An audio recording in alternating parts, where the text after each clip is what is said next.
Hello friends, I am Surish. अभी मैं जिस मूवी का रिव्यू करने जा रहा हूँ, इस मूवी का नाम है कालीधर लापता। तो चलिए फटाफट इस मूवी का रिव्यू आप लोगों के साथ शेयर कर देता हूँ, ताकि आप लोगों को मूवी देखने में किसी भी किस्म की कोई भी दिक्कत का सामना करना ना पड़े। तो सबसे पहले मैं आप लोगों को ये बताना चाहूंगा कि ये मूवी सिनेमाघर में रिलीज ना होकर के डायरेक्ट ओटीटी प्लेटफॉर्म G5 पे स्ट्रीम कर रही है। तो चलिए फटाफट बात कर लेते हैं कहानी की, ताकि आप लोगों को फिर से मूवी देखने में किसी भी किस्म की कोई भी दिक्कत का सामना करना ना पड़े। कहानी में दिखाया गया है कि एक आदमी जिसका कि नाम है कालीधर, जो कि इस मूवी में है अभिषेक बच्चन, अपने पूरे परिवार के साथ रहते हैं। उनके परिवार में होते हैं उनके दो भाई, भाई की एक वाइफ और उनकी बहन। यहाँ पे कालीधर को मानसिक बीमारी होती है, जिसकी वजह से उनके घर वाले उनको हॉस्पिटल में एडमिट करवाते हैं और उनके पीछे बहुत खर्चा होता है, जिससे कि उनके घर वाले बहुत परेशान हो जाते हैं, क्योंकि कालीधर यहाँ पे अपनी प्रॉपर्टी को बेचना नहीं चाहता है और घर वाले बड़े कर्जे में होते हैं। तो वो लोग प्लान ये बनाते हैं कि वो कालीधर को लेकर के जाएंगे कुंभ के मेले में और वो उनको वहां से छोड़ के भाग जाएंगे, क्योंकि कालीधर की जो याददाश्त होती है वो बहुत कमजोर होती है। वो बात बात पे बातों को भूल जाया करते हैं। यहाँ पे कुंभ मेले में जा करके जब वो लोग प्लानिंग कर रहे होते हैं तो कालीधर को सारी बातें समझ में आ जाती है और वो बहुत परेशान हो जाते हैं। तो वो अपने आप ही बस में बैठ के कहीं और चले जाते हैं, किसी और गांव में चले जाते हैं। तो वहां पे जब किसी और गांव में जाते हैं तो वहां पे उनकी मुलाकात एक बच्चे से होती है, जिसकी उम्र लमसम 8 से 9 साल की होती है। वो अनाथ होता है और मंदिर में ही रहता है, और धीरे धीरे करते करते उस बच्चे के साथ कालीधर की बहुत अच्छी अंडरस्टैंडिंग हो जाती है। दोनों में बहुत लगाव हो जाता है, दोनों में बहुत प्यार हो जाता है।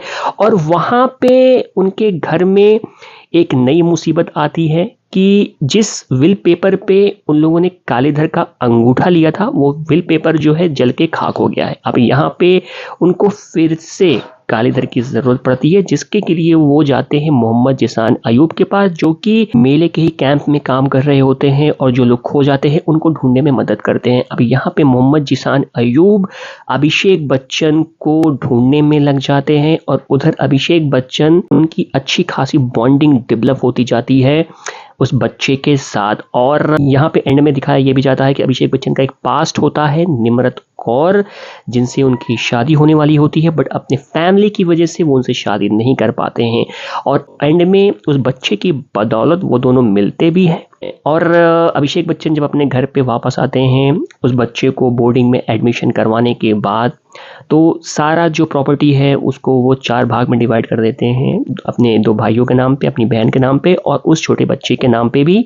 और थोड़ा बहुत जो है वह प्रॉपर्टी वो अपना और निम्रत कौर के लिए भी रखते हैं, और वो जाकर के एंड में निम्रत कौर के साथ अपना घर बसा लेते हैं। डायरेक्शन की अगर मैं यहाँ पे बात करूँ तो मूवी का डायरेक्शन अच्छा है, ठीक ठाक है, देखने लायक है। पूरी फैमिली के साथ बैठ करके इस मूवी को आप देख सकते हैं। मूवी में किसी भी तरह की कोई भी गंदगी आपको नहीं दिखेगी। परफॉर्मेंस की अगर मैं यहाँ पे बात करूं तो अभिषेक बच्चन का परफॉर्मेंस ना पहले कभी अच्छा था, ना अभी भी उनका परफॉर्मेंस उतना अच्छा है। ऐसा लगता है कि उनसे जबरदस्ती काम करवा लिया गया है। कह सकते हैं कि ये एक ओटीटी प्लेटफॉर्म की मूवी थी, जबरदस्ती की बनाई हुई मूवी लगती है अगर इसमें अभिषेक बच्चन ने अगर काम नहीं किया होता तो। वैसे इस मूवी में करने के लिए बहुत कुछ था। एक बच्चे के साथ उनकी जो एक बॉन्डिंग बननी चाहिए थी, जो कि ऑडियंस को फील होना चाहिए था, वो यहाँ पे फील नहीं होता है। अभिषेक बच्चन को देखकर के ऐसा लगता है कि बहुत ही सुस्त प्राणी हैं, उनके अंदर एक्टिंग करने का कोई भी जज्बा नहीं है, खाली बैठे हुए हैं। तो उनसे क्या करवाया जाए, मेकर्स उनके पास जाते हैं, कहते हैं कि एक ओटीटी पे एक मूवी बनानी है, छोटी मूवी है, बहुत लंबी मूवी नहीं है, तो काम करना चाहे तो काम कर सकते हैं। तो उसी तर्ज पे यहाँ पे अभिषेक बच्चन ने अपना परफॉर्मेंस भी दिया हुआ है, जो एक कालीधर का एक बहुत ही सेंसिटिव रोल यहाँ पे करना चाहिए था अभिषेक बच्चन को, वो यहाँ पे चूक जाते हैं। ऐसा रोल अगर कोई और अगर मजा हुआ कलाकार करता तो मैं गारंटी लेकर के बोल सकता हूँ कि उसको देख करके आपकी आंखों में रोना आ जाता। और उसके बाद जो बॉन्डिंग बननी चाहिए थी बच्चे के साथ, जो कि एक अलग ही लेवल पे इस मूवी को लेके जा सकती थी, वो भी यहाँ पे हमें दिखाई नहीं पड़ता है। बाकी मूवी में और भी जितने भी कलाकार हैं उन लोगों का काम ठीक ही ठाक है। बच्चे का काम यहाँ पे मैं ये कह सकता हूँ कि वो अभिषेक बच्चन से बहुत अच्छा है। अगर दो लोगों के बीच में कंपैरिजन किया जाए कि बच्चे ने अच्छा काम किया है कि अभिषेक बच्चन ने अच्छा काम किया है, तो मैं बोलूंगा कि बच्चे ने अभिषेक बच्चन को एक्टिंग में यहाँ पे मात दिया हुआ है। निम्रत कौर का परफॉर्मेंस मूवी के एंड में खाली आधे घंटे के लिए ही था, लेकिन जितना भी है उन्होंने अपने काम को बहुत ही ठीक ठाक से करते हुए यहाँ पे नजर आती है।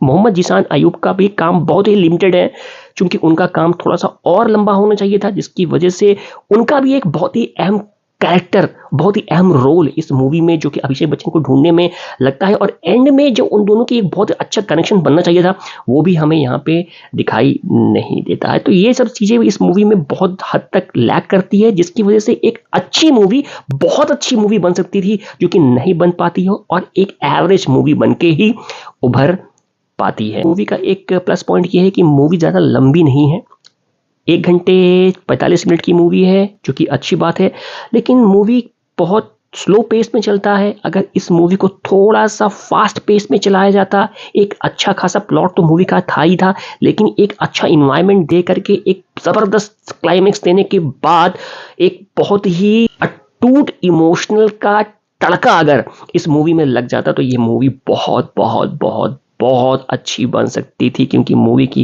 कहानी बहुत दिलचस्प थी, कि कहानी काफी इमोशनल थी, मूवी की कहानी ऐसी थी कि ये ऑडियंस के साथ जुड़ सकती थी और एक बहुत ही पॉजिटिव और बहुत ही इमोशनल ऑरा क्रिएट कर सकती थी, जो कि ये मूवी नहीं कर पाती है। बाकी मूवी का स्क्रीन प्ले अच्छा है, प्लॉट जैसे कि मैं ऑलरेडी बता चुका हूं बहुत अच्छा है, लेकिन जिस तरीके से प्रेजेंटेशन होना चाहिए था वो बहुत लैक करती है। रेटिंग की अगर मैं बात करूं तो इस मूवी को दूंगा मैं 5 आउट ऑफ 10, चलिए ठीक है 6 आउट ऑफ 10 दे देते हैं। तो ओटीटी प्लेटफॉर्म G5 पे कालीधर लापता मूवी स्ट्रीम कर रही है, जा करके देख सकते हैं एक बार। अच्छी मूवी है विदाउट एनी काइंड ऑफ गंदगी, तो जाइए देखिए, एंजॉय करिए और बताइए कि आप लोगों को कालीधर लापता मूवी कैसी लगी। और अगर मेरे वीडियोस पसंद आ रहे तो बने रहिए मेरे साथ, ताकि इसी तरह से अच्छे अच्छे रिव्यूज और वीडियोस आपके लिए बनाता रहूं और आपका प्यार पाता रहूं। मिलते हैं अगली रिव्यू वीडियो के साथ। Till then bye bye and take